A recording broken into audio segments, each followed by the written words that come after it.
barrier-free access and design solutions for existing public buildings. Her works constantly face challenges of mindsets of people and rigid laws and frameworks. She is a coordinator with City Space, an NGO working on protection of open public spaces. She also has been a visiting lecturer in J.J. College of Architecture for almost 10 years now. Today she's going to talk about inclusion as a process of design.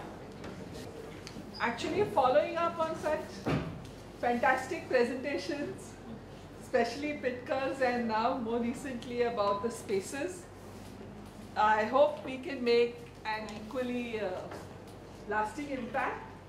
We are basically sharing a little of the work we do and also trying to explain to you why we do it. And as you can see, we believe in universal design and inclusion and integration. And which is why, although I was invited to do this presentation, we've come here as a team and all of us are going to present. Also because each of us is involved in various aspects and at different stages in the designs that we work on.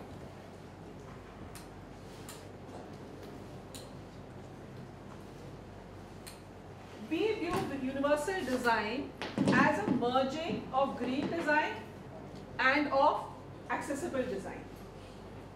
And basically our work is divided into two major categories.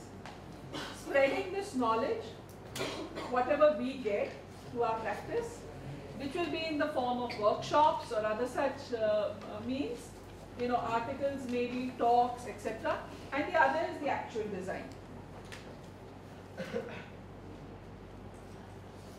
Now the reason why we look at it like this is basically, if you see, architecture is now a very evolved field. Humans, mankind has made different types of spaces for different reasons, right? If you look at just transport, if you look at just education, if you look at just residences, if you look at just entertainment, each of these heads within it have various architectural structures, as we all know, right? Some of them are individual, some of them are for larger groups and for public. And why we are doing that? I think those of us, architects amongst us, designers amongst us, who want to do something in a responsible way towards environmental and ecology, are very, very aware that as architects, our main job is to disturb the balance of the environment and to disturb the balance of ecology. Anything that we do in the form of architecture takes away from the environment. Okay? And this is something that we in Nature Nurture, and that is why we have our name, Nature Nurture. Okay? Because we look at nurture as the accessibility factor and nature as the being factor.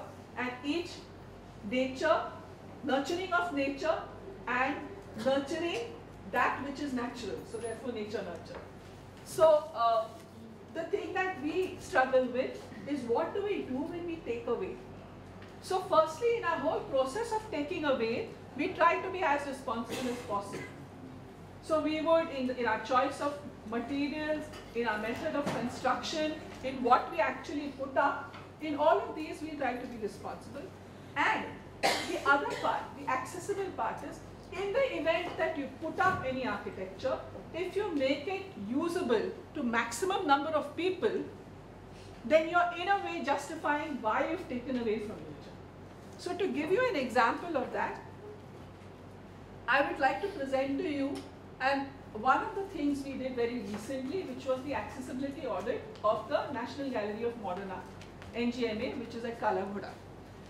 Now, some of us here may know, we would know, that the NGMA was never an art gallery to start with. It was built as a hall for the Royal Institute of Sciences. And it was used as a hall up to the time that I was in college, because I went to Elphinstone for my junior college, right next door. And we actually had our social, etc. in this hall.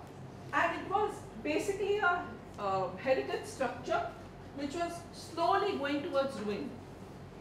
Wonderful architecture, very huge, lovely volume. What do you do with it? Because nobody really wants to use it as a hall anymore. And that is when the intervention of changing it into an art gallery, and that to a modern art gallery, did wonders to its reuse. So in a way, already the balance that I'm talking about was kind of put into motion. And then when we came in as universal designers into that, we further enhanced it or attempted to enhance it by trying to do doing an accessibility audit and ensuring that many more people across ages, across disabilities, across cultural differences, etc., can be integrated and start using this space.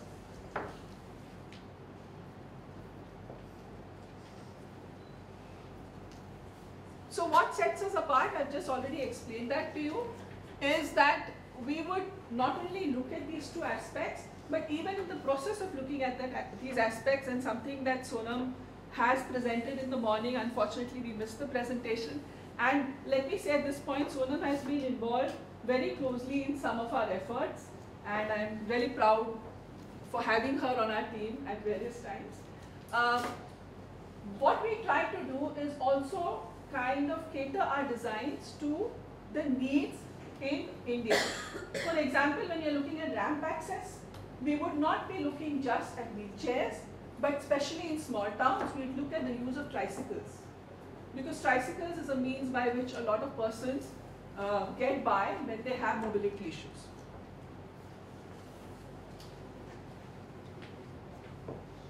So again, continuing what ma'am said, typically what a person would do is, if you want to make a place accessible, you just take out a guidelines book and refer it.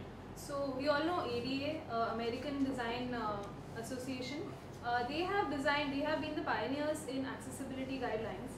And but one should not follow them blindly. So what we typically do is we look at Indian standards and local situations, and we tweak those guidelines to suit the local context. So certain specific city-related contexts. For example, in Nasik, there is a major problem of two-wheelers. So we faced a problem of wherever ramps were provided for accessibility, two-wheeler would use it to go onto the footpath, and so on and so forth. So we thought of designing gates, cattle gates, that would keep two-wheelers out, for instance. Then again, local language needs to be considered, say in signages, it's very important. Three-wheeled wheelchair, as ma'am mentioned. Average Indian height, anthropometrics, as Sonam would have elaborated on.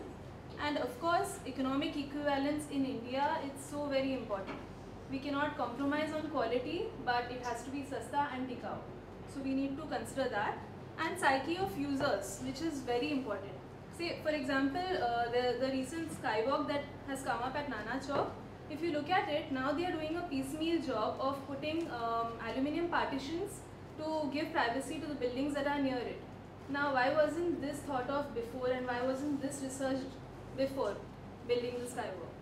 So these are for accessibility. And for green designs, like ma'am said, giving back to nature what you have taken from it is basic, what you can do.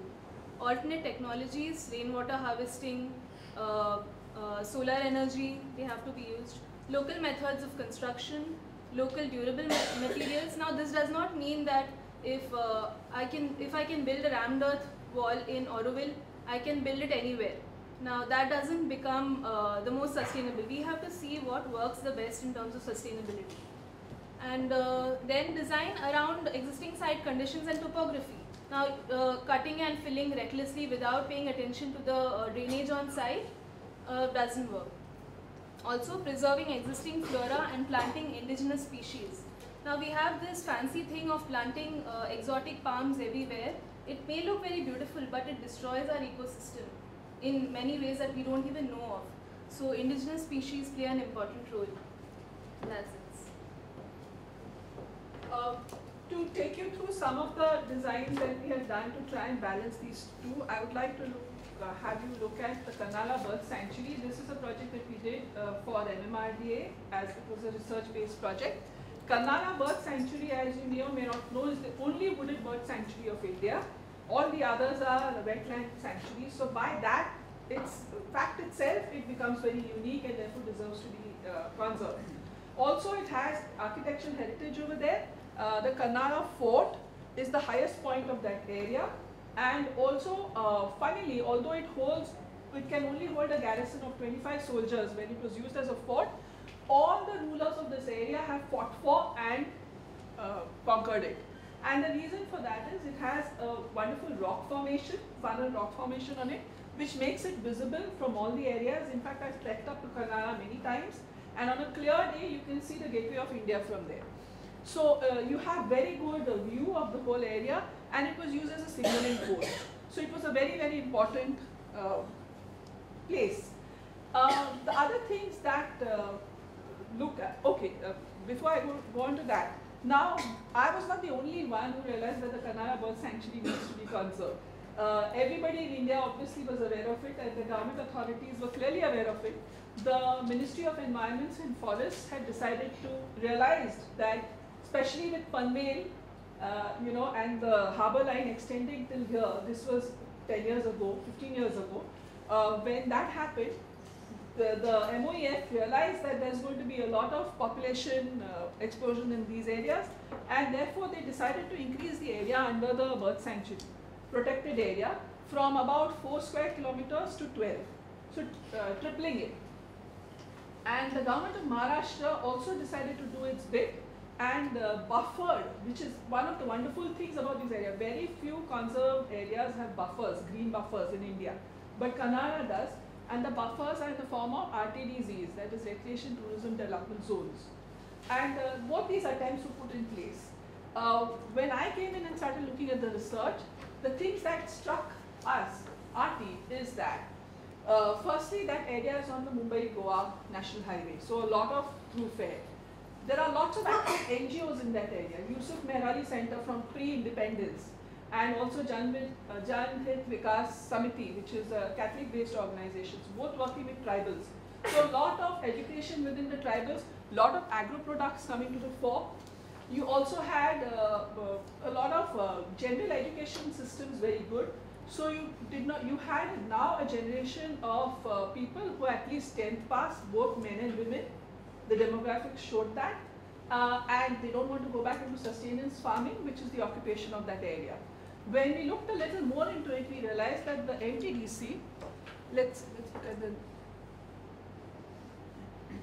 yeah, so as I was explaining, you can see that the red triangle over there is the Kanara Fort, and earlier it was the Kanara Bird Sanctuary was just the triangular part which got, the lighter green on either side indicates the stretch, MOEF this, and then you also have the buffers, the other green buffers. Other things that came to the fore were that this area is also, and what was I telling you earlier? I just missed the, show me the next slide. Yeah, this also speaks about the different parts of the fort. Yeah?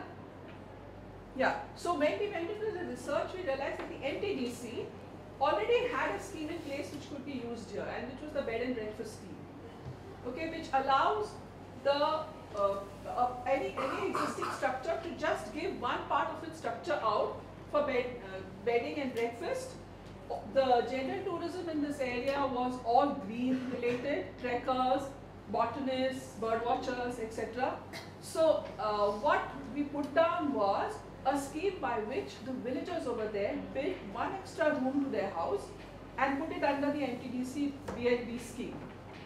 Okay, just giving a hygienic toilet. And all of these green and tourists were quite okay to use a sleeping bag and sleep in that room. And quite okay to have the pitla bhakar that was given to them as breakfast or whatever else that was had there. And in that way you can conserve the area. Also historically the Killedar of Kanara, his descendants live in the Kallegaon, which is at the base of that. So using that as interpreters and historical knowledge base was something that we put down. We then have another green project where the Rani Bagh was brought to us, and actually Preeti handled that in great detail. And I will hand it over to her now to tell us more details about what she did. The clients for this were the Save Rani Bagh committee. The question here was why? Why this alternate master plan?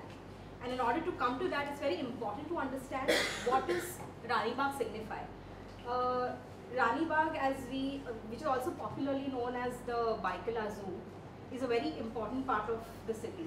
In fact, it is the largest green lung that we have in the country, which is open to the public. And not only that, something that we don't know, it is the oldest botanical garden, which houses about, it's about 53 acres and houses about 3,000 odd species, trees over there, of more than 250 kinds of species that are there.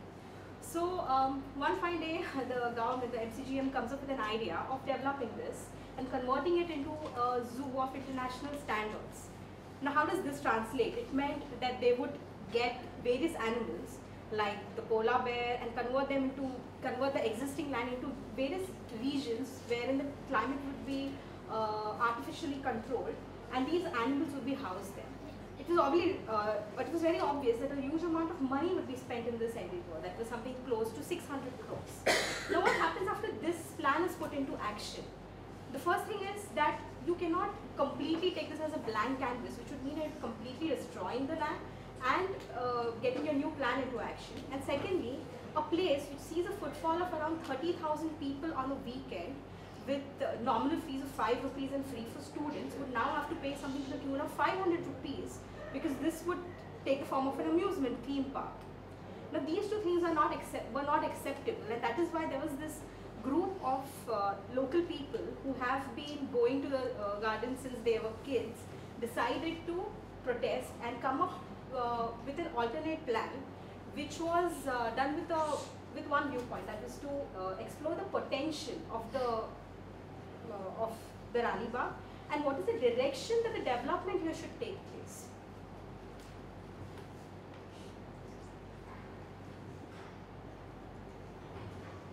So what we did was, we did like an extensive study of the existing area, the land use especially, and we compared it to what was the proposed.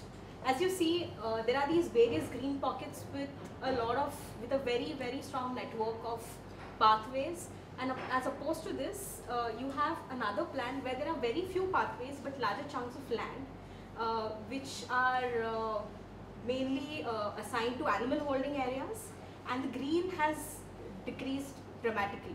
So we did like a SWOT analysis to see what are the pros and cons of both, and we decided to propose a master plan which had two aims. So one was to retain the existing animal holding areas and retain the green without cutting down even a single tree, bush or shrub, and at the same time do a value addition in a sense where you make the gardens which are there, or the green pockets which are currently not accessible to the public. So the idea of theme gardens was later translated into that, okay, now the existing gardens can be made into herb gardens, butterfly gardens, green gardens, sustainable gardens, and so on and so on.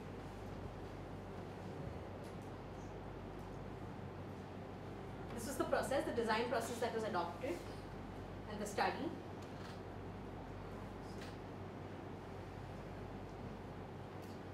So as you see, the proposed design retained the entire thing the way it was. It was just an adaptive reuse of the existing proposals. Some of the interventions.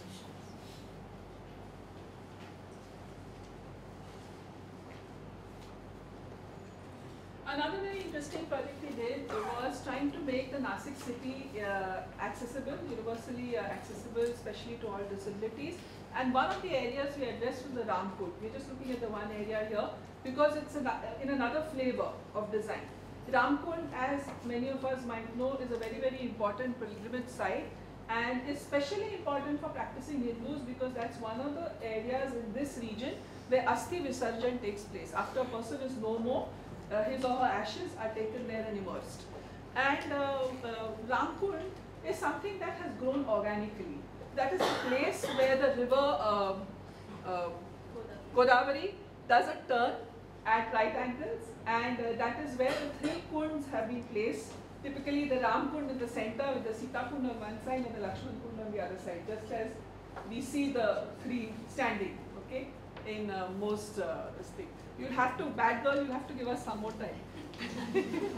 I'm sorry, that's the name coined by Mr. Pikram, so I'm just using it. Yeah. So, okay, so that's it's grown organically, and you have little temples and shrines and all put up everywhere. The users of the Ramkund area, besides for the Asti Visarjan, one of the other added components of that whole ceremony is something called a Kak Sparsh. So there is a meal which is offered to the departed spirit, and until the crow comes and touches that, the family cannot leave. And that is in that whole area, which actually has huge number of communities coming, of which the three main communities are Maharashtrians, Gujaratis and Sindhis. There is only one area for the Kak Sparsh, because it's a high enough area and there's one tree over there. And that is one of the uses. The other uses is that over here you have the Kapaleshwar Mandir temple, which is equivalent to the visiting of 12 Jyotirlings. That is one of the other things. This is also a site for the Kumbh. And this is also a general pilgrimage site. If you're passing through Nasik, you have to go to Ramkund. So, and you have to take a dip in the Godavari. So these were the things that we were grappling with. So challenge is obviously that it's such a dense fabric that there's so many overlapping factors that we have to consider. There is obviously the regular tourist who comes there to just visit the ghats, to the pilgrim, and then of course the ones who are coming there for the final death rites. That we did not know where to start. But one thing was very obvious, it being sort of a health side, that we had to only do interventions and we couldn't just like change it all overnight. So these were some of the potential areas where we thought we could intervene and make it more accessible. One of the things was the Ramkund, there are too many steps, it's all in different levels. There's the encroachment of shops, the level differences, and the others, as you can see, the market areas.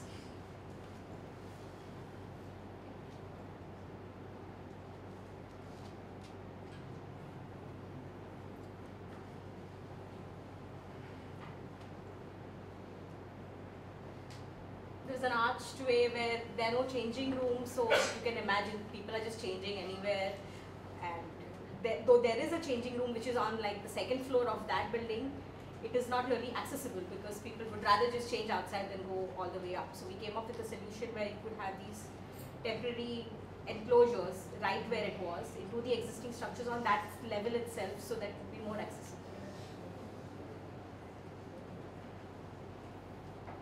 That was a Kak Sparsh solution.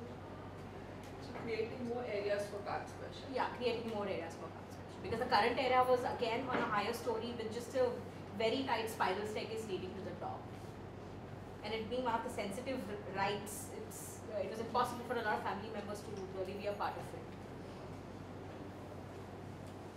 In addition to this, we came up with a lot of prototypes for the shops, the other areas that would be again as inserts.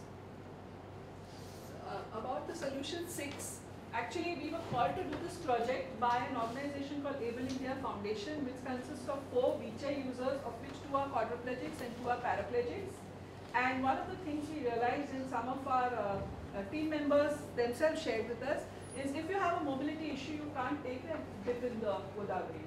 And if you really believe in the fact that you have to immerse the ashes of your dear departed, it leaves you with a feeling of not having completed your task and your duty. And what happens then is a person on a wheelchair or a person who is very senior basically sits on the steps, and the bhajji will go fill a lota of water and come and pour it over your head.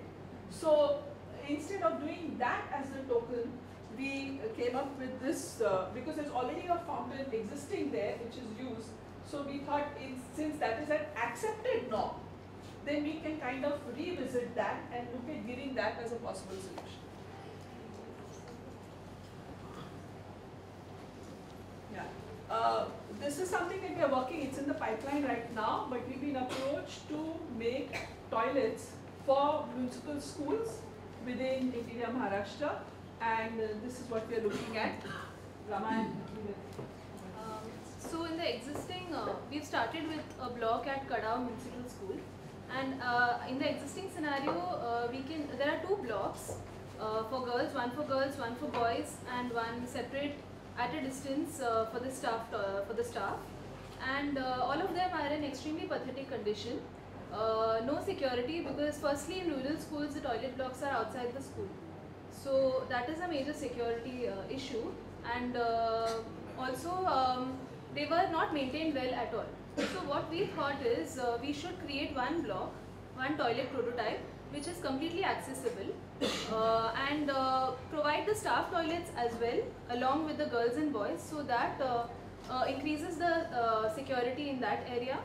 And so that's what we've done here. We've created a boys toilet block and a girls toilet block with staff toilets in the middle, and all of it on one level with a ramp access. Plus we have also incorporated a wheelchair accessible toilet block that can double up as a ladies staff toilet, so it won't go unused, and if there's a wheelchair user, it's completely accessible. And we have used completely as in durable, cost effective materials, and the entire building block is very well naturally lit and ventilated, because we have walls only up to 2.5 meters, 2.2 meters, and above that we have chicken mesh with full chicken mesh, so it will be well ventilated. So these are some views, and as you can see these paintings, you must be wondering, we thought to bring a sense of belonging in the children towards keeping the toilet block clean, we could get them to do paintings and murals on the walls with supervision. So that was one more idea we came up with. One more thing that we thought is how do we keep it maintained, since it tends to get dirty so periodically. We thought we should have a common mechanical flush that will be periodically flushed by the caretaker at intervals. So that was one intervention.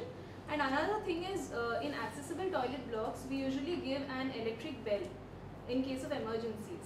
But since this is a rural school and an electric bell won't remain, we thought we'll just give a mechanical bell. So that was one more decision that we took for it to be durable. And yeah, so we hope to replicate this model in various schools in Maharashtra. The mechanical bell is designed like the conductor's bell in a bus. Yeah. Also, one more point was the girls' toilets currently, all of them have open urinals, which we thought is not completely, it doesn't give utmost dignity to the users. So we have proposed all WCs, Indian WCs for the girls as well. This is a very interesting project again. The client for this project is a wheelchair user, has been in a wheelchair for over 27 years, is a very successful businessman, and this is the house he's building for his Quadrant in the farmland that he has. And he had a lot of requirements and a lot of multiple uses that he wanted the space put to. It had to be a home, a residence, with a bedroom for his parents, a bedroom for him. Obviously, it had to be accessible, right? It had to have these bedrooms. It had to have a living space. But in the event that they're not using it, it had to be let outable. And when it's going to be let out, it should be able to be let out in 3 different units, so that the 3 spaces can be used. This is on the top of a plateau. His mother likes to see both the sunrise and the sunset, so he wanted view for the east and the west. There was also this need, he is an entertainer, he likes to have rock concerts over here, he celebrates, he is wheelchair bound, he's a wheelchair user. After an accident he suffered on the 31st December night many years ago. He celebrates the 31st of December as a second birthday, and that's the day he has a rock concert, normally at his farmhouse. So he wants to use this for that. So he needed a dining area which was open and garden and all that. There is a lake, man-made lake over here. He wanted access into the lake. He wanted minimum amount of built wall spaces and maximum amount of plinth, and as always, the requirement of any client, in the least amount of money spent.